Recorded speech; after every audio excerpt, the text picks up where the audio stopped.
Exercise first और second complete है ना। तो साहब मैं आपको एक छोटी सी बात बता दूं, यानी कि कहने का मतलब पहले नंबर आपको बताना पड़ेगा ध्रुवीय रूप। क्या बताना है? ध्रुवीय रूप। हाँ, तो ध्रुवीय रूप देखते हैं हम लोग। टुडे टॉपिक ध्रुवीय रूप, दैट मीन्स पोलर फॉर्म। और पोलर फॉर्म एक अपने आप में फॉर्मूला आपको याद रखना है, ठीक है। जैसे कि जेड बराबर क्या होता था, मैंने शायद कल भी आपको बताया था, एक्स प्लस वाई, और आर ब्रैकेट के अंदर होता है cos थीटा प्लस आई sin थीटा। और ध्रुवीय रूप जो है वो किसका निकलता है, ये भी ध्यान रखना। तो यानी अपना क्वेश्चन अगर बनाए कि ध्रुवीय रूप किसका निकलता है, तो आंसर है हमारा सम्मिश्र संख्या का। किसका? हाँ, इसको इंग्लिश में मैंने शायद समझाया था आपको कि कॉम्प्लेक्स नंबर कहा जाता है। हाँ, तो कॉम्प्लेक्स जो नंबर होता है उसी का हम ध्रुवीय रूप निकालते हैं। और मैंने शायद इसका कल वर्गमूल निकालना भी आपको सिखाया था कि वर्गमूल हम लोग कैसे निकालते हैं, ठीक है। तो वर्गमूल निकालना तो आ गया था ना कि हम वर्गमूल कैसे निकालेंगे। और साथ साथ ध्यान रखना कि कोई आपके पास अगर ध्रुवीय रूप निकालना है तो वो किसका निकलेगा? सम्मिश्र संख्या का निकलेगा। अब जैसे कि एग्जाम्पल लेते हैं, दैट मीन्स फॉर एग्जाम्पल अगर मेरे पास z बराबर यहाँ पर है 1 प्लस √3 है, कितना है आपके पास? 1 प्लस √3 है। तो बड़े आसानी से समझना हम लोगों को। सबसे पहले आप बना लेते हैं यहाँ पर एक चार्ट, और ये हो गया आपका x और x एक्सिस और y और y डैश, मतलब y डैश। और इस पर अगर हम सम्मिश्र संख्या दर्शाते हैं तो इस तल का नाम होता है आर्गन तल। क्या होता है? आर्गन तल। और ध्यान रखना है यहाँ से बेटा बनाना है अपन को किरमिथियम। क्या बनाना है? किरमिथियम। इसको इंग्लिश में बोला जाता है ऑर्डर पेयर। क्या बोला जाता है? Order pair. तो इसका पॉइंट हम लोग कैसे बनाते हैं, दैट मीन्स यहाँ पर क्या लिखा है? 1। क्या लिखा है? 1। तो यहाँ पर 1 लिख लेंगे और फिर आपको कॉमा लगा देना है। फिर आई के साथ जो भी है जी वाई कहलाता है हमारा, यानी जी एक्स कहलाएगा, जी वाई कहलाएगा। तो जब भी हम पॉइंट बनाएंगे यानी बिंदु बनाएंगे तो एक्स वाई से मिलकर बनता है। किससे बनता है? पहले एक्स रहेगा, फिर क्या रहेगा? वाई रहेगा। तो एक्स की वैल्यू यहाँ पर कितना, यानी शुरू में जो होता है वो x होता है, जो i के साथ बैठा होगा वो y होगा। तो यानी हो जाएगा हमारे पास अंडर। तो जी बन गया हमारा ऑर्डर पेयर, या हम इसको हिंदी में किरमिथियम या फिर हम बिंदु कहते हैं कि बिंदु 1, तो सुनो, सबसे पहले x की वैल्यू कितनी? 1। नाउ हियर x = 1, यानी x की वैल्यू 1। तो यहाँ पर आपका मूल बिंदु होगा, तो x की वैल्यू आप, ठीक है, from go to this point, यानी जी वाली वैल्यू आपकी 1 होगी। कितनी हो गई? 1। इस पॉइंट का नाम आप कुछ ए रख लेते हैं। इसके बाद आपको √3 यानी y की वैल्यू है, और y √3 जो यहाँ पर है, √3 आपका कैसा है? धनात्मक है। और अगर ये धनात्मक है तो कहाँ जाएगा? ऊपर के नीचे। तो हम लोग यहाँ से ऊपर निकल लेते हैं। कितना निकलते हैं? √3 निकलना पड़ेगा। तो दैट मीन्स यहाँ पर जो आपके पास पॉइंट होगा तो पॉइंट होगा P, और इसको आप यहाँ से मिला लेते हैं। ये आपके पास एक बन जाता है समकोण त्रिभुज। क्या बन जाता है? समकोण त्रिभुज। अब आप ध्यान देते हैं कि ये एंगल मैंने सिखाया था कि इसको अल्फा बेटा लेना है आपको ऑलरेडी। क्या लेना है? अल्फा। अल्फा अपने आप में एक कोण होता है। क्या होता है? कोण। और इसका बहुत अच्छा रिलेशन है। क्या है? रिलेशन। किसके साथ रिलेशन है? ये रिलेशन आपका मापांक के साथ, सॉरी पूर्णांक के साथ। किसके साथ? पूर्णांक के साथ। अब पूर्णांक क्या है, किसके बारे में चर्चा करेंगे थोड़ी देर बाद में, फिर बता रहा हूँ आपको, ठीक है। इतना आप पहले जल्दी से टाइप करें। अब देखिएगा जी आपके पास 1 प्लस √3 है, यहाँ पर आपके पास 1 है और जी कितना है? √3। पाइथागोरस लगा दें इसमें त्रिभुज OAP में। किसमें? OAP में क्या लगा है? पाइथागोरस। हाँ, पाइथागोरस प्रमेय याद सबको है ना? हाँ, पाइथागोरस प्रमेय क्या होते हैं? वर्ग से 2 भुजाओं के वर्गों के एक फल के बराबर होता है। तो यहाँ पर जो होने वाला है वो आपके पास OP² क्या होगा? OP² बराबर 1² प्लस √3, यानी 1 प्लस 3 नहीं तो आएगा वर्ग करने पर। हाँ, तो जल्दी से बोलते हैं OP² बराबर 1 3 4, और OP बराबर 4 पर लगेगा ऐसा वाला, और ये मिलेगा 2। और इसको बोलते हैं R, इसको बोलते हैं मापांक। आगे बात समझिए। इसके बाद बेटा जो अल्फा है ये आपका tan के साथ निकलता है। किसके साथ? tan बराबर होता है लंब बटा आधार। और आपको यहाँ पर समझना है tan अल्फा बराबर लंब, बोलो यहाँ से चेक करो, लंब कितना और आधार इतना, यानी इतना कुछ आ गया। यहाँ आ जाओ, tan अल्फा बराबर 5/3 कितना आएगा बोलो? 5/3। हाँ, पूर्णांक निकल जाएगा। हाँ, कितने का मान है? 5/3 का, मतलब जी आपका 60 का मान होगा तो 5/3 लिखना पड़ेगा। सही है। अल्फा बराबर समझ गए जी, किसका मान मिला? अल्फा। लेकिन एक बात और समझना, जी आपका कौन सा चतुर्थांश है? क्योंकि यहाँ पर पॉइंट जो बना है 1,√3, सही है। और जी किस चतुर्थांश में बेटा? फर्स्ट में। तो प्रथम चतुर्थांश में कोणांक बराबर है ना,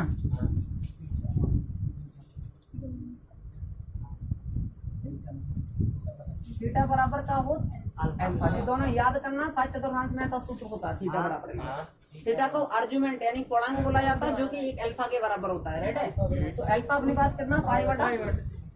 अब निकालना आपको ध्रुवीय रूप। क्या निकालना है? ध्रुवीय रूप यानी पोलर फॉर्म। ठीक है, पोलर फॉर्म क्या होता है? आर और cos theta plus i sine theta, right है। ये चीज याद रखना है कि r cos theta plus i sine theta, ठीक है। ये आपका कहलाता है पोलर फॉर्म। क्या कहलाता?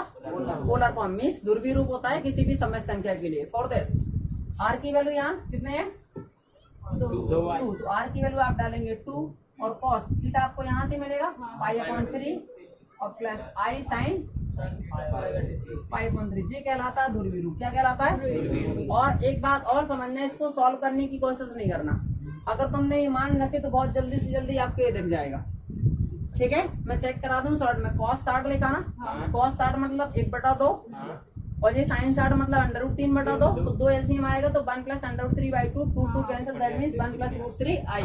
ठीक है, तो इसको सॉल्व नहीं करना है, सिर्फ एक रूप है कि इस रूप को आप इस रूप में बदल सकते हैं। जैसे आज इन्हें पता चला पैंट शर्ट पहन लिए, कल ये जाके सराई कुर्ता पहन ले, तो इनका एक दूसरा रूप हो गया। दैट मींस ये दूसरा वाला रूप आपका कहलाएगा पोलर फॉर्म। ओके, ठीक कर लो। बोल रहा हाँ। अब क्या करना है, जैसे मान लीजिए यहाँ पर सबसे पहले हम द्विघात की बात करते हैं। किसकी बात करते हैं?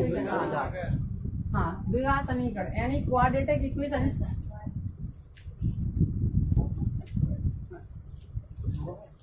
समझ गए? Standard form. कौन सा फॉर्म? Standard form. और मैं पढ़ाता भी भैया स्टैंडर्ड फॉर्म में, शायद पता है आपको, है ना। हाँ ठीक है। दूसरा case is for R a does not equal to 0 and b comma c also belongs to R, right. कहने का मतलब आपके पास द्विघात समीकरण जो भी होगा वो ax² + bx + c = 0 की फॉर्म का होगा और ए की वैल्यू कभी भी 0 नहीं होगी। क्यों? अगर मैंने ए को 0 डाला तो ये द्विघात समीकरण कहने लायक नहीं बचेगा। क्यों? क्योंकि दो घात खत्म, ठीक है। तो दो घात बनाए रखने के लिए ए को हमेशा 0 नहीं होने देना, तब इसका दो घात का अस्तित्व रहेगा। एग्जिस्टेंस फॉर क्वाड्रेटिक इक्वेशंस के लिए। So a not equal to 0 whenever b और c also belongs to R. यानी बी और सी आपके पास दुनिया के कुछ भी हो सकता है, 0 भी हो सकता है, नहीं भी हो सकता है। इसके बारे में कोई कुछ गारंटी नहीं है, कुछ भी डाल दीजिए, आपका मन है, ठीक है। हाँ, तो फिलहाल इसके बारे में नेक्स्ट क्वेश्चन जो एग्जाम्पल बनेगा वो कुछ इस टाइप से होगा। Suppose x² + x + 1 = 0। जी आपके पास एक इक्वेशन है और इसको आपको सॉल्व करना है।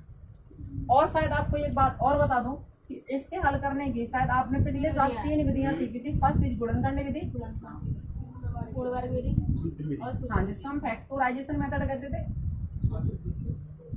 सही है ना। क्या कहते थे? करेक्ट ना। सेकंड आता था क्या? गुणवर्ग विधि। कौन सी विधि? गुणवर्ग। हाँ, इसका नाम भी जानते हैं कंप्लीटिंग स्क्वायर मेथड, है ना। कंप्लीटिंग। और एक और सीखा था सूत्र विधि, फॉर्मूला मेथड। ये तीनों विधि सीखी थी, सही है। और 3 में से हम लोग देखते हैं कि अगर ये वाला हो जाए तो सबसे अच्छा रहता है, क्योंकि बच्चा सबसे ज्यादा पसंद करता ये कॉस।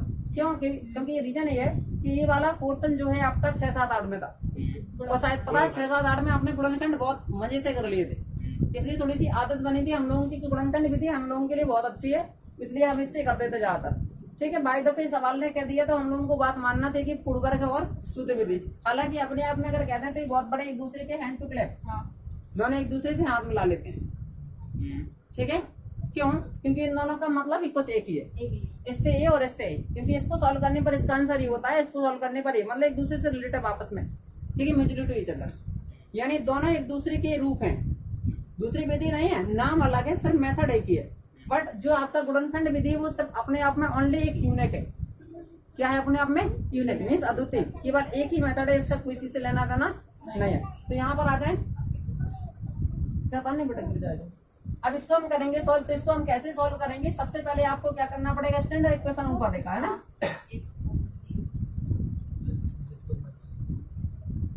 इससे बेटा सबसे पहले आप कर लीजिएगा तुलना। हाँ, तुलना करते ही आपको मिलेगा ये बराबर बोलो एक्स स्क्वायर काट दीजिए, तो ये बराबर 1 लिखेगा और बी बराबर बोले हाँ एक्स काटने पर 1, इसी टाइप से सी बराबर 1।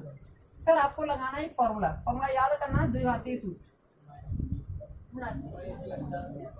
आप इंटर में धराचार नहीं कहना, द्विघातीय सूत्र बोलना, ठीक है। क्वाड्रेटिक फॉर्मूला x बराबर minus b plus minus under root b square minus 4ac upon 2, ठीक है। सबके मेथड है। 10th क्लास में इसको बच्ची को जब याद नहीं होता तो नाम कहीं रखवा दिया जाता है, लेकिन 11th क्लास में स्टैंडर्ड लेवल में हुआ तो इसकी वैल्यू भी स्टैंडर्ड हो जाएगी। सो नाउ ठीक है, not known as quadratic formula कहेंगे इसको, सीधी सी बात। x बराबर माइनस, अच्छा ए बी सी के जितने भी मान हम लोगों के पास आए हुए हैं सबको यहाँ पर शिफ्ट करना सीख लीजिए, मतलब ए की जगह ए डालना, बी की जगह बी और सी की जगह सी। सो बी की जगह क्या रखेंगे हम लोग 1 प्लस माइनस अंडर रूट 1 का square minus 4 into 1 into 1 upon कितना आएगा 2 इंटू 1, करेक्ट है ना। अभी -1 प्लस माइनस सॉल्व करके बताओ, 1 माइनस 4 आपके पास कितना आएगा -3 आएगा, ठीक है। और बटा कितना आएगा 2। देखिए हम लोग सबसे बड़ी समस्या तो यही थी कि 10th में यहाँ परेशान हो जाते थे ना, लेकिन छोटा सा नॉर्मल हमने नॉलेज और ले लिया अभी यार। आई स्क्वायर बराबर -1 होता है, क्या होता है क्यों, क्योंकि आपका आयोटा के साथ कोई रिलेशन होता, देन आई बराबर आपके पास अंडर रूट -1 हो जाता, क्या हो जाता आई बराबर अंडर रूट -1। तो जब भी रूट के अंदर माइनस दिखा हम उसको बोलते हैं आई, क्या बोलते हैं आई। तो अगर मैं इस चीज को लिखना चाहूँ यहाँ पर थोड़ा सा जगह कम पड़ रही है मेरी, तो बेटा इसको करना है क्या, हाँ तो कर लें।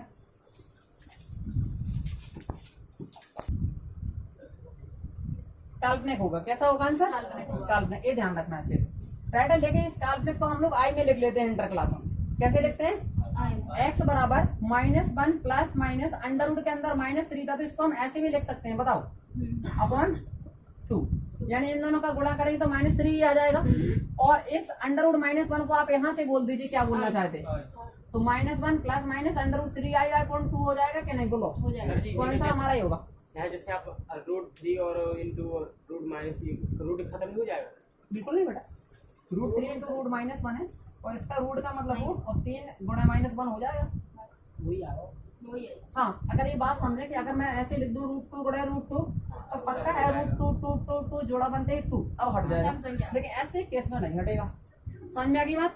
तो ध्यान रखना है कि हम इसको ऐसे लिखेंगे और इसको लिख सकते हैं वहां से आई, तो यानी जी आंसर हमारा इस टाइप में आएंगे। अगर ऐसे आंसर आएंगे तो 10th क्लास में बात नहीं बताई जाती, सीधे कह दिया जाता आंसर काल्पनिक, वास्तविक आंसर संभव नहीं है। बट 11th क्लास में ये भी बात संभव हो चुकी है कि हम सोते सोते भी याद करते आंसर होता है, कल्पना होती है हमारे सपना में भी, ठीक है, वो इमेज है जो हम करते हैं, ठीक है। तो आंसर आपका आई में भी निकलेगा। तो इस एक्सरसाइज में कहीं कुछ नहीं है, आपको जो विधि से सवाल आ जाए सीधे सीधे अगर गुणनखंड हो रहे हैं तो अच्छी बात, नहीं हो रहा है तो ज्यादातर सीधे, क्योंकि जी आपका 11th का चैप्टर है तो इसमें सीधे तो नहीं होना है, ये तो बात मुझको पता है, क्योंकि इसलिए आपका आई से का आई अगर आ गया तो सीधे आंसर नहीं होने वाले, क्यों, क्योंकि सीधे सीधे होगा तो फिर कल्पना कौन करेगा, ठीक है। और इमेज है तो पक्का है कि सूत्र से लगेंगे सब क्वेश्चन। तो ये वाली एक्सरसाइज होगी आपकी डन, राइट है, यानी एक्सरसाइज आपकी 5.3 चली गई और साथ साथ 5 की एक्सरसाइज पटना वाली लास्ट वाली मिसलिनियस भी चलेगी, यानी चैप्टर डन होता है पूरी तरीके से कंप्लीट, ठीक है। अब कोई डाउट अगर बचे हो तो आप थोड़ा सा डिस्कस कर सकते हैं, बट चैप्टर मेरी तरीके टू यू यानी मेरी साइड से पूरा कंप्लीट हो गया है, ठीक है। तो आप करिए इसको, एक ही में आंसर आएगा, हाँ दोनों आप लिख सकते हैं, आपकी इच्छा है। अगर एक बार प्लस लेना चाहें बेटा तो प्लस में आंसर आ जाएगा, और माइनस चाहे तो माइनस लिख सकते हैं, दोनों को कॉम्बिनेशन में चाहे तो वही बात सही है, ठीक है। दोनों बातें सही है, चाहे प्लस लिखें और चाहे माइनस लिखें और चाहे दोनों कंबाइंड में लिखें, तो आंसर आपका वही है, छोड़ दें तो सही रहे। हाँ बिल्कुल।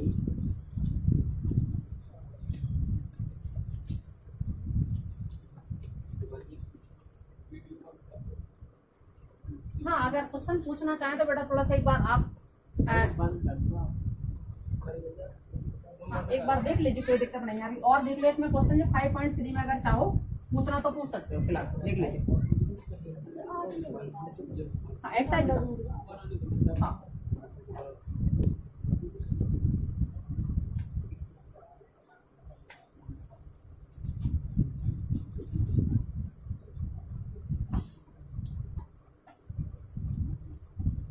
और जो बच्चा अगर पढ़ना चाहे तो उसको तुम सीधे यहाँ ना लिवा के वहीं यूट्यूब पे दिखा दिया करो 2-3 वीडियो, तो कह दिया करो ऐसे पढ़ाते सर, पसंद आए तो देख लो, नहीं तो ला जाएगा वही अच्छा डेमो वहीं मिल जाएगा उनका। क्यों, यहाँ डेमो की जरूरत ही नहीं पड़ेगी ना, तो कोई दिक्कत नहीं, ऑनलाइन पढ़ा लगा, ऑनलाइन ना पढ़ पाए ना, ऑनलाइन कुछ नहीं सेट डाल के उतना नहीं क्लियर कर।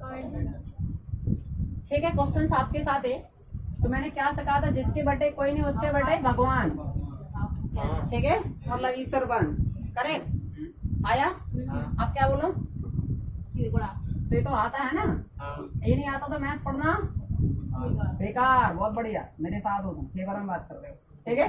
और ऐसे वाला क्रॉस मल्टीप्लिकेशन, तो √2x² plus √2x plus 1 equal to 0। और आप शायद चाहें कि दूर दूर तक हम इतना दिमाग नहीं लगा पाएंगे, इससे इसकी गुणनखंड हो जाए, तो आपको तुरंत याद रखना है व्यापक समीकरण। क्या याद रखना है, हाँ, क्या होता है ax² plus bx plus c equal to 0 से आप कंपेयरिंग करेंगे, ठीक है,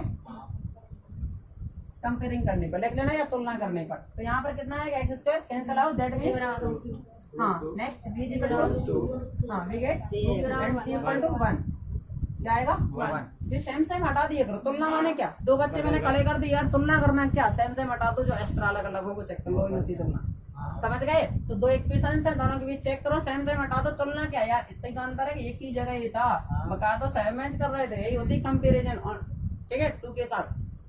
हाँ, अब आगे आते हैं, आगे आने का मतलब किसको बुला लें, द्विघाती सूत्र को, सही है। तो अब यहाँ पर आते हैं, यहाँ पर आते ही मिलेगा हेयर x इक्वल टू, यहाँ पर जी वैल्यू रखना है, तो क्या रखो माइनस √2 ना, प्लस माइनस बोलो √2 का स्क्वायर, कैसे b की वैल्यू कितनी है, √2 है, माइनस लगा दो 4, और एक ही जगह पर कितना बोलो, यहाँ से 2, c की जगह 1, और अपन कितना लिखना है 2 into a, ये मतलब कितना √2 आ गया ना, माइनस √2 प्लस माइनस बोलो इसका स्क्वायर 2, तो यहाँ पर आएगा 4√2, सही है। अब बटा कितना लिख सकते हैं 2√2, आ गया। अब हम लोगों से ज्यादा दिमाग नहीं चलता है, यहाँ से नहीं चलता तो हम बड़े आराम से लिखते हैं ans, आंसर हो जाएगा, ठीक है। हम लोगों का आगे दिमाग चलना मुश्किल है, वही आंसर हो जाता, ठीक है।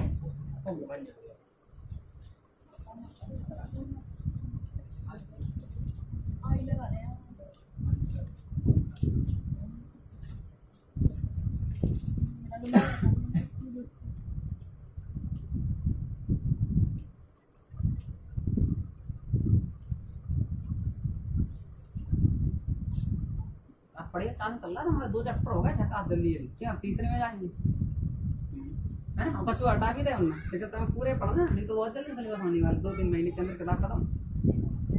एनसीईआरटी किताब का ज्यादा है ही नहीं, वैलिडिटी कम है उसकी ना, मृत्यु जल्दी हो जाती है उसकी, हाँ वैलिडिटी बहुत कम है।